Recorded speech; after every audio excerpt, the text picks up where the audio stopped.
This video will look at Gwyneth Lewis's poem Good Dog and will relate it to the Module C Standard English course.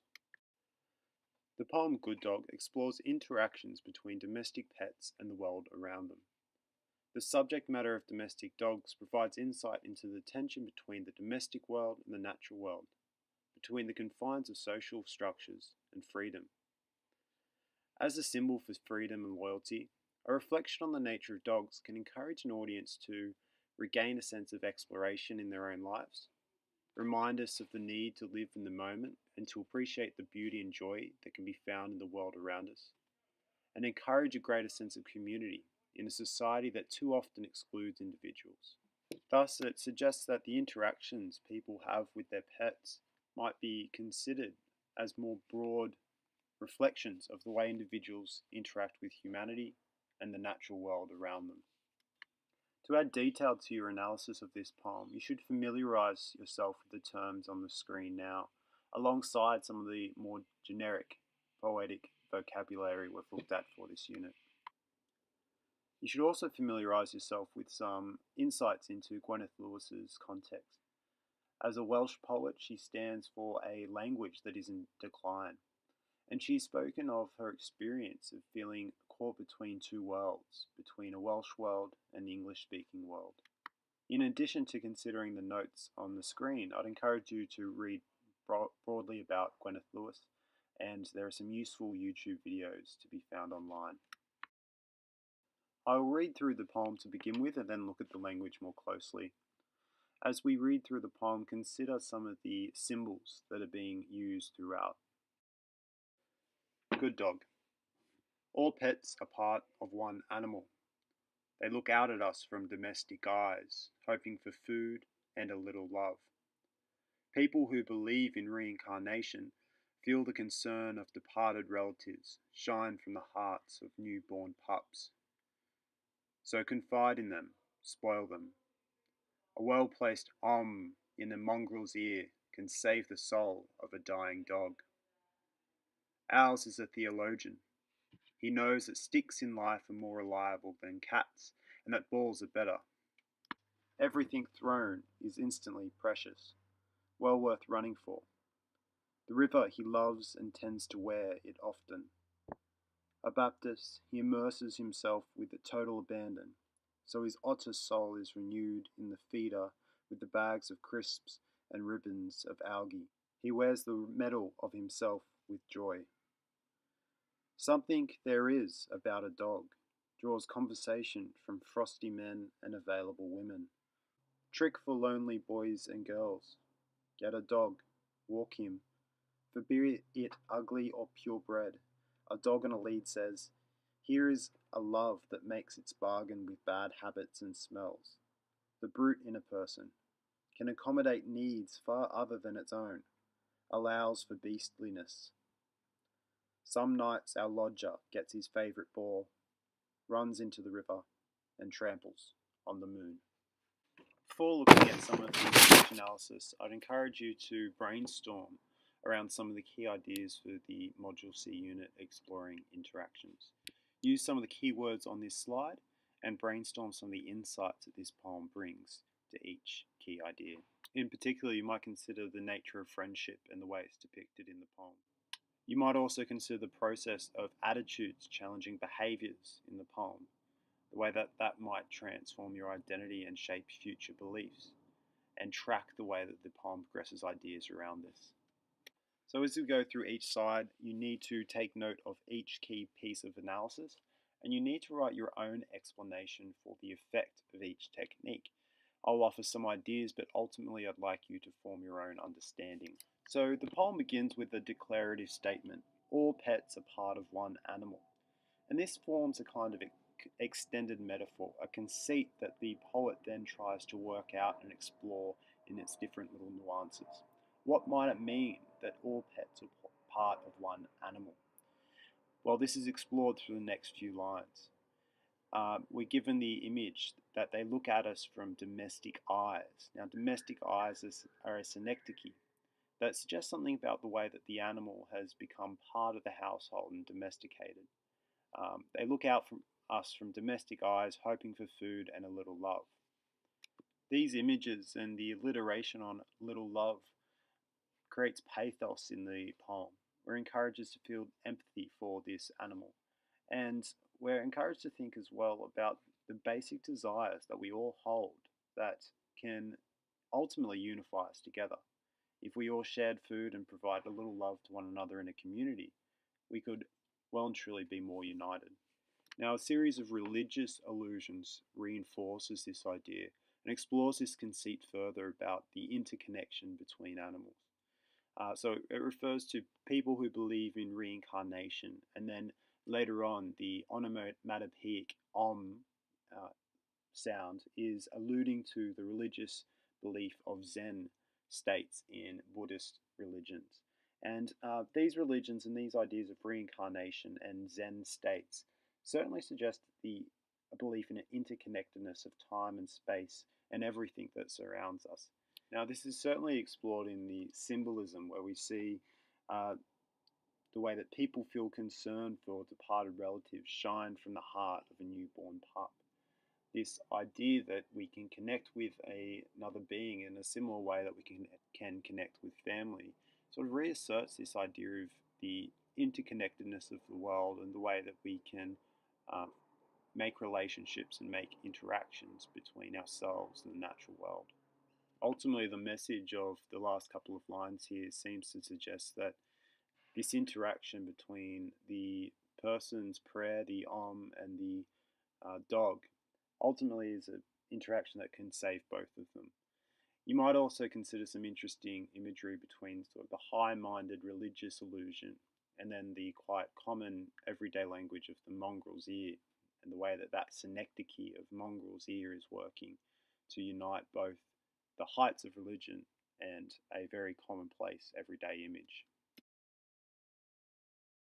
So while the first stanza looked at the interconnectedness of all animals and all being, the second stanza looks at a personal experience. It looks at our dog. So ours is a theologian. Again, we have a declarative statement, and this statement becomes a metaphor that's extended throughout the stanza.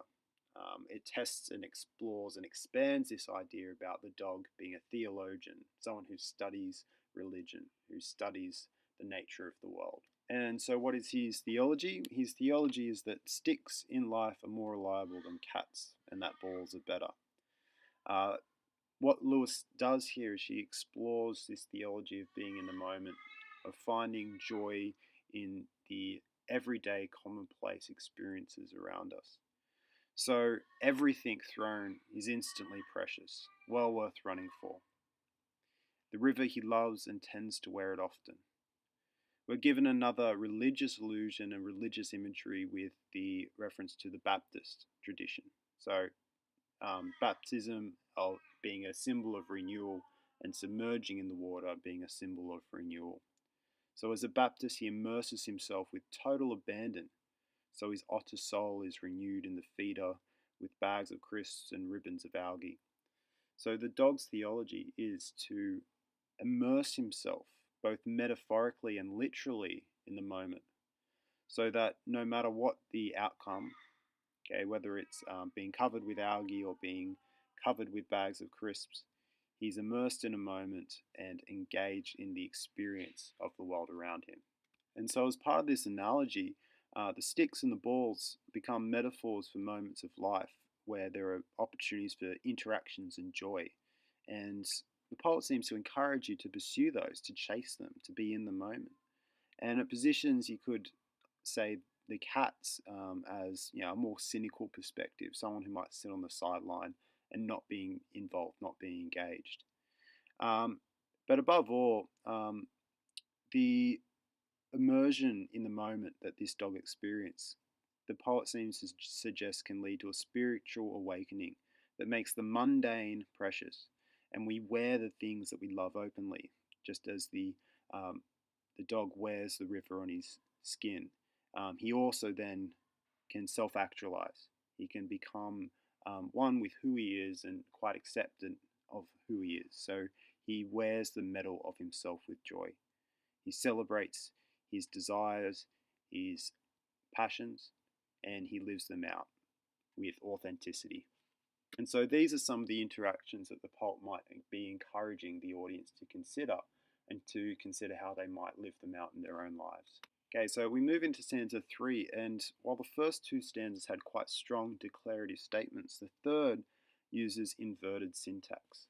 Now, inverted syntax essentially just means rearranging the normal order in which you would structure a sentence. And the most obvious example of that is Yoda and the way that he speaks. And the reason that that is used in the Star Wars film, inverted syntax, is that it interrupts the structure of a usual sentence and makes us read it over and contemplate it. And generally, it can make something sound a little bit more philosophical and wise. So, how is it used in this poem? Well, it interrupts the flow of the earlier stanzas and makes us consider the fractured relationships that exist in society and the way that a dog may mend them. So, something there is about a dog draws conversation from frosty men and available women. The adjectives here, in particular about the frosty men, suggest something about these people not having a connection that they might be seeking. We then get a series of imperatives that might help us solve some of these divisions and some of these fractures in relationships. A trick for lonely boys and girls. Get a dog, walk him. Those two words, get a dog, walk him, give instructions to the reader and the audience. And you might notice how the rhythm of the poem changes here quite deliberately. The short truncated sentences and the use of caesura breaks up the flow of each line. There are some internal rhymes within the structure of these stanzas as well, with bread and says, men and women, and there's a sort of a chiming effect with the rhythm here. And so the effect of all of this is to slow us down, to interrupt the flow of the rhythm before we're given one of the poem's final messages. Now that message comes in a direct quotation, and we're told that whether a dog is ugly or purebred, a dog in the lead says to the world, and it delivers a message. And the section in green is this message, and you might refer to it as direct quotation. So the message dogs can send us is that here is a love that makes its bargain with bad habits and smells. The brute in a person can accommodate needs far other than its own, allows for beastliness. So here we see that the message of the poem is that dogs provide us an insight into relationships and behaviours and the way that we can be more open to one another. The alliterative plosive sounds in bargain and bad habits, brute in a person, and beastliness all suggest that these are some bad qualities of humanity that dogs nonetheless make peace with and accept for what they are. And so it suggests that this is a love that is transcendent beyond tastes, transcendent beyond fussiness and the ordinary mundane problems that people have with one another, and presents a relationship between humans, man, and their dog as a very pure, very authentic relationship. And so we're told that it makes its bargain with the brute in the person, and it allows for beastliness. Now, in these two images, we have an inversion of imagery. So the humans are presented as the brutes and the beasts, while the dog is presented as someone who accepts these flaws and accepts them and still has a strong relationship with the people. The verb in particular accommodates needs far other than its own, I think is interesting. And that line suggests the way that dogs perhaps are much more charitable and open to others' needs rather than being self-centered. And then we finish with some lines that sort of equivocate. They're not completely clear, their intention, but I think the last two lines certainly take the dog out of the domestic world and place it back in a wild, natural, free world. And so we're told some nights our lodger gets his favourite ball, runs into the river, and tramples the moon. And so the metaphor, our lodger, seems to suggest that the dog is not part of the human's possessions, it's not owned by anyone, and it spends its time with the people, but perhaps isn't permanently there. Because the dog is very much part of nature and part of the world around it.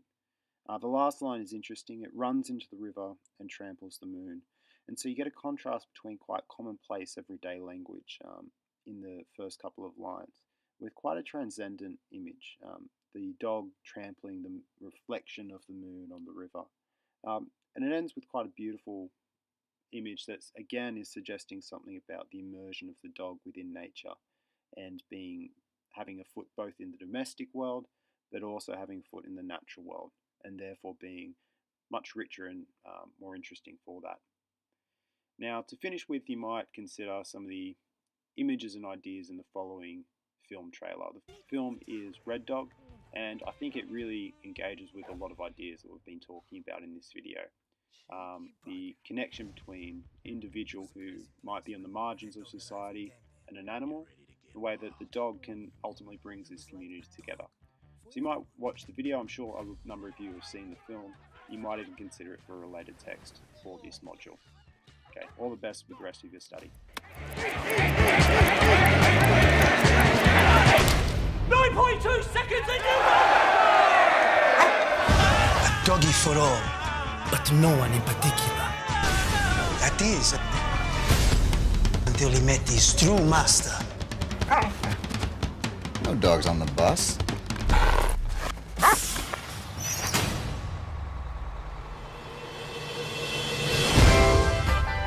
Ever since he became a union member, All those in favour, say aye. he thinks he's got rights. All the sad faces in the world won't work, so you can just stop. Sometimes you pick your dog. Sometimes your dog picks you. Come on, boy. No one sit there when the red sit there. Stop that. Now be a gentleman and move over.